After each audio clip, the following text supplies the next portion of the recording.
नमस्कार, आप देख रहे हैं आर हिंदुस्तान न्यूज। आनंद सक्सेना के साथ कानपुर देहात से संवाददाता अजय तिवारी की रिपोर्ट। राष्ट्रीय कृषि विकास योजना के अंतर्गत जनपद स्तरीय 2 दिवसीय बागवानी किसान मेला गोष्ठी का आयोजन इको पार्क में आयोजित किया गया। कार्यक्रम में मुख्य अतिथि पहुंचे अपर जिलाधिकारी केशवनाथ गुप्ता द्वारा दीप प्रज्वलित कर गोष्ठी का शुभारंभ किया गया।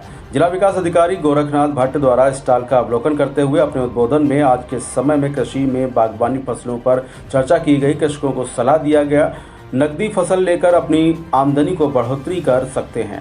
वैज्ञानिक चंद्रशेखर आजाद विश्वविद्यालय कानपुर आए वैज्ञानिकों द्वारा फलों में समय की प्रबंध के बारे में जानकारी दी गई।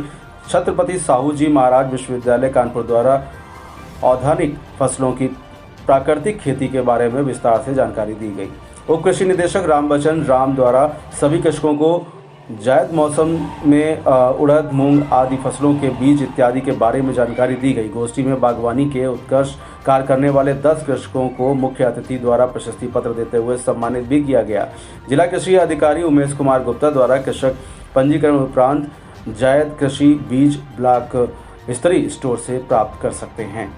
फिलहाल आप सुरक्षित रहिए, जुड़े रहिए आर हिंदुस्तान से। नमस्कार सर, आज एक किसान मेला और गोष्ठी का आयोजन किया गया, इसका उद्देश्य क्या था? किसान हमारे परंपरागत खेती ही करते आ रहे हैं, उन्हें खेती में विविधता लाने के लिए प्रोत्साहित करने के लिए बागवानी और सब्जी की खेती को करें, इससे उनके आय में अधिक वृद्धि हो सके। अच्छा, क्या क्या किसानों को समझाया गया और क्या क्या उनको दिए गए?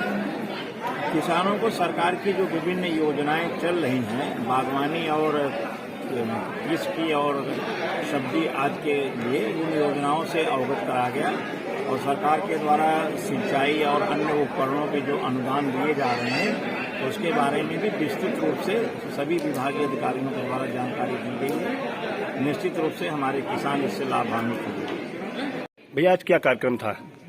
ये राष्ट्रीय कृषि विकास योजना के अंतर्गत बागवानी किसान मेला आयोजित किया गया था आपके इको पार्क में। इसमें पूरे जनपद से हमारे किसान भाई आए हुए हैं, प्रत्येक ब्लॉकों से। इनको यहाँ पर बागवानी की खेती के बारे में विस्तृत रूप में जानकारी दी गई है, जिससे कि किसानों का आय बढ़ सके।